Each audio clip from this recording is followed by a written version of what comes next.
AITA for asking for my $250 back when my friend's last-minute concert plans fell on me. About a year ago, my good friend of 10 years impulsively bought $250 concert tickets without a confirmed guest. She knows I'm not into this artist, so when she asked if I'd go, I told her to ask around, and that I'd only go as a last resort if no one else wanted to.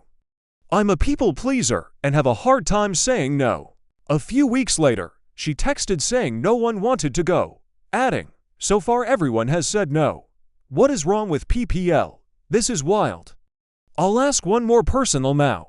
I told her to keep looking and said I'd only go to see the joy on your face. A couple of weeks after that, she still hadn't found anyone, and when we met up, she brought it up again. I agreed to go as the last resort, and she asked me to transfer her the full $250, which I did. A few weeks later, 2 weeks before the show, I realized I'd mixed up the dates and had a non-refundable cottage trip that same weekend. I immediately apologized for the mix-up and offered to help her sell the ticket. She was really bummed and added she didn't want to go alone. She then asked, "Would you be cool if I found someone to take your spot and you lose the money?" After some reflecting, I felt that was unfair since she bought the second ticket without a confirmed guest and I was the only person in her life who agreed to pay for it. It felt like she was expecting me to pay for her mistake. But I suggested a compromise. I'd cover half the cost for having to back out, and she'd refund me the other half since she was back to square one trying to find a concert buddy. She got really upset by this, and responded, "If I bought a ticket to something and then fucked up the dates, I would never ask my friend, to pay for my mistake. Also, yes, I bought the tickets without asking you first. But then you said yes somehow and paid for it? Which then means it's yours. Also, we're going into our 30s and she's talking like a high schooler." I reminded her that I asked her several times to keep asking around and that I'd only go as an absolute last resort. I also tried to explain that if the ticket was truly my responsibility, then she should give it to me so I can at least sell it and recoup my $250.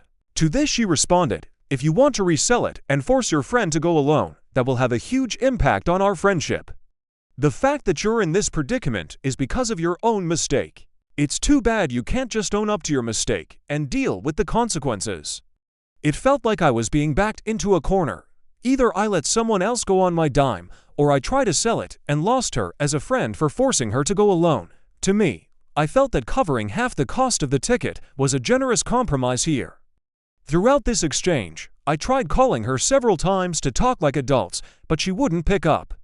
I tried desperately to communicate my point of view, to which she was dismissive and blame-shifting. Feeling super frustrated, gaslit, and used, I ended up blowing up. I told her our friendship has felt one-sided over the last couple of years and that she takes advantage of me. I started rifling through all the examples how she only reaches out when she needs life advice or when she wants me to take or edit photos of her for social media. It's felt like she's become really self-centered, never asking about what's going on in my life or showing any interest in how I'm doing. She responded, "It just seems like there's no getting through to you right now. BC, you're so heated and maybe not seeing things clearly.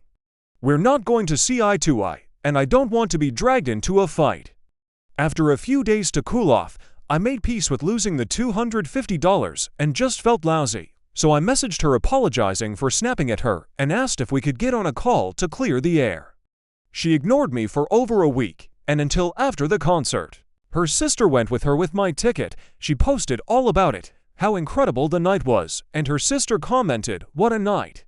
Just the best." A few days after the concert, she texted saying she doesn't want to continue the friendship because she can't erase the mean things I said.